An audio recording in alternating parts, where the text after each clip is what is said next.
Good morning everyone. Our school is organizing online classes and I will be taking classes for English subject.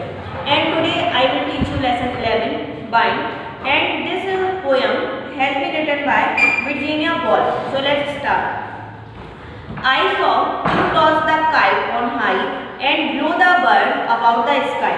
And all around I heard you pass like lady's skirt across the grass. Oh bind, I blowing all day long. Oh bind that sings so loud a song. अब ये जो poem है उसमें अपन को bind जो हवा बहती है ना उसके बारे में पूरी पोयम बताई गई है, तो अपन रीड करते हैं. I saw you toss the kite on high.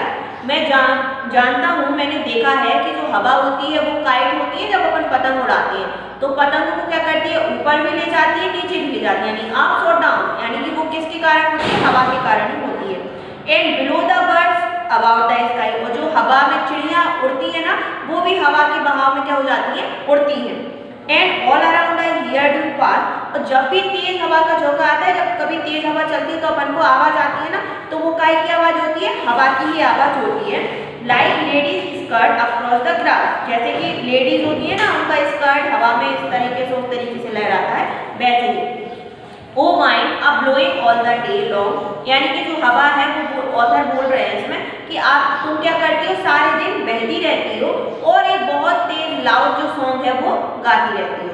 जैसे कभी कभी बहुत तेज हवा चलती है तो अपन को तेज आवाज आ जाती है, वो काय की आवाज होती है, हवा की ही आवाज होती है. I saw the different thing you did, मैंने देखा है कि तुम बहुत सारी अलग अलग तरीके की चीजें करती हो. But always yourself you hide, लेकिन हमेशा तुम क्या करती हो, अपने आप को छुपाए हुए रहती हो. I felt you push I heard you call, मुझे पता है कि तुम पुश भी करती हो, यानी कभी कभी तेज हवा का झोंका आ जाता है ना तो अपन आगे पीछे हिल जाते हैं, तो पुश भी करती हो और तुम बुलाती भी हो. I could not see yourself at all, लेकिन मैंने कभी भी तुमको नहीं देखा है, क्योंकि हवा को तो अपन देख नहीं सकते हैं, बस वो तो क्या होती है, यहाँ वहाँ बहती रहती है, उसको केवल अपन फील कर सकते हैं. अब वही ऑथर बोलते हैं कि हवा को फिर से बोलते हैं कि तुम सारा दिन बहती रहती हो और एक बहुत तेज लाउड सॉन्ग गाती रहती हो. लास्ट स्टेंजा में अपन देखते हैं, oh you that you are so strong and cold, अब ब्लोअर आर यू यंग और ओल्ड. अब वो बोलते हैं कि अब मुझे ये जानना है कि तुम बहुत ज़्यादा स्ट्रॉन्ग हो, कोल्ड हो, या फिर बहुत यंग हो या ओल्ड हो, ऐसा वो ऑथर जानना चाहते हैं. आर यू अ बीस्ट और ऑफ फील्ड और ट्री, क्या तुम कोई एनिमल हो जो कि फील्ड में या फिर ट्रीज पर रहती हो, और just a stronger child than me, और या फिर तुम मुझसे भी एक किसी बालक के, यहाँ पर ऑथर ने अपने आप को बच्चे से कंपैरिजन किया है, या फिर तुम मुझसे भी ज़्यादा क्या हो, स्ट्रॉन्ग हो. फिर ऑथर लास्ट में बोलते हैं कि माइंड तुम क्या बोलती हो, सारे दिन बहती रहती हो और एक सॉन्ग क्या बोलती है, लाउड सॉन्ग गाती रहती हो. अब देखते हैं about the poem. It is a natural poem by Virginia Woolf, यानी कि ये जो पोएम है वो ऑथर के द्वारा लिखी गई, राइटर के द्वारा लिखी गई है. The wind causes the kite to go up and the birds to fly in the sky. उन्होंने बताया कि बाइंड से क्या होती है, जो काइट्स होती है वो up and down, goes and मतलब ऊपर नीचे होती है, हवा में अपन उड़ा सकते हैं उनको, और जो बर्ड्स होती हैं उसी के कारण वो आसमान में उड़ती है. It blows throughout the day, सारे दिन हवा बहती रहती है. It makes a loud song when it blows fast, जब वो हवा बहुत तेज तेज बहती है तो हम उसकी हवा की आवाज को बहुत तेज सुन सकते हैं. Through thought we cannot see the mind, लेकिन हम हवा को कभी देख नहीं सकते हैं. It causes great thing to happen, sometime it is strong enough to bring disaster and at other time it cool and pleasant. अब जो हवा होती है ना, माइंड होती है, उसके कारण कभी कभी बहुत चीजें घटित हो जाती हैं. जैसे हवा बहुत तेज आती है तो डिजास्टर हो सकता है, यानी कि हमें नुकसान हो सकता है. इसके अलावा क्या होता है, कभी कभी जब वो आराम से बहती है तो हमें बहुत ठंडक फील हो सकती है.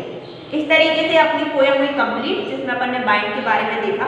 अब अपन इसके क्वेश्चन आंसर और ग्रामर को देखते हैं. Page number 83, bird power. Match the following word with the rhyme words, यानी कि राइम्स होती है ना, जैसे अपन बच्चों को पोएम सिखाते हैं, राइम सिखाते हैं, वैसे ही अपन को इसमें मैच करना है. High, pass, long, cool and old.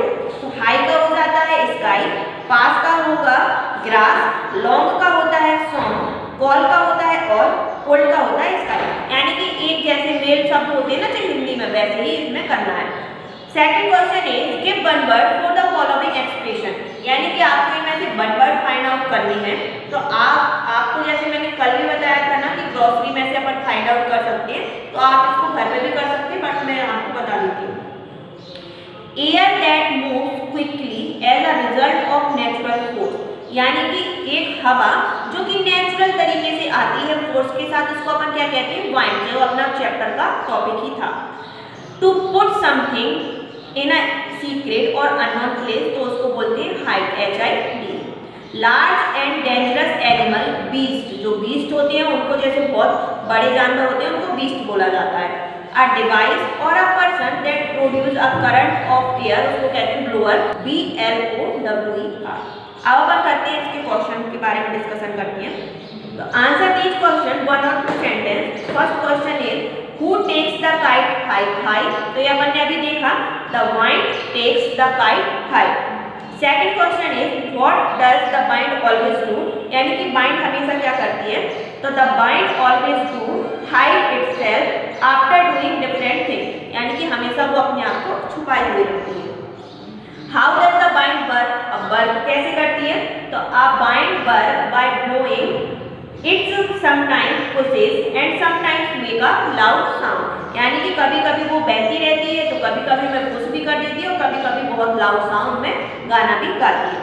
Fourth question is what does the poet want to know about the bind, यानी कि इसमें पोएट जो है वो बाइंड के बारे में क्या कह रहे हैं, मतलब क्या जानना चाहते हैं, तो वो जानना चाहते हैं द बाइंड इज यंग और ओल्ड, यानी कि वो बहुत नई है या पुरानी है। Fifth question is what does the poet ask in the last stanza, अब लास्ट स्टैंजा में पोएट ने क्या कहा है, बाइंड इज बीस्ट और just a strong child than the poet, यानी कि उन्होंने बताया कि बाइंड को उन्होंने बीस्ट बोला है या फिर वो एक बच्चे के से भी ज़्यादा स्ट्रॉन्ग है, तो वो उन्होंने लास्ट स्टैंजा में कहा है, जो अपन ने अभी देखा। Question number B, answer these question 3 और 4 सेंटेंस। अब आपको 3 और 4 सेंटेंस में इसके आंसर देना है। Question number first, what are the type of work of the wind as describe in the poem, यानी कि जो बाइंड है वो कौन कौन से काम करती है, तो the wind takes the kite high and blow the bird in the sky, हवा क्या करती है, जो बर्ड्स रहती हैं वो हवा से ही उड़ते हैं और साथ ही साथ जो काइट्स होती हैं वो भी उसके कारण ही फ्लो होती है। Second question is what does the poet want to know about the blower the bind, यानी कि वो उसके बारे में क्या जानना चाहते हैं, वो अपन ने लास्ट स्टैंजा में देखा है, the poet wants to know about the blower the bind is young और ओल्ड, ये तो नॉर्मली अपन ने देखा। इसके बाद जो आपको ये पैराग्राफ दे रखा है, the teacher will read the story and student will listen to him carefully, ये आप अगर खुद से भी रीड करेंगे तो ये अनसीन पैसेज टाइप का है, उसमें से आपको fill in the blanks fill करनी है। इस तरीके से ये चैप्टर अपना हुआ यहाँ पर कंप्लीट। अपन ने इसके क्वेश्चन आंसर के बारे में डिस्कशन किया और ग्रामर के बारे में भी डिस्कशन किया है। घर पर आप इसको एक बार और अच्छे से रीड करिए, आपको जरूर समझ में आ जाएगा। अब नेक्स्ट वीडियो में मिलते हैं अपन अपने नेक्स्ट टॉपिक के साथ। Thank you.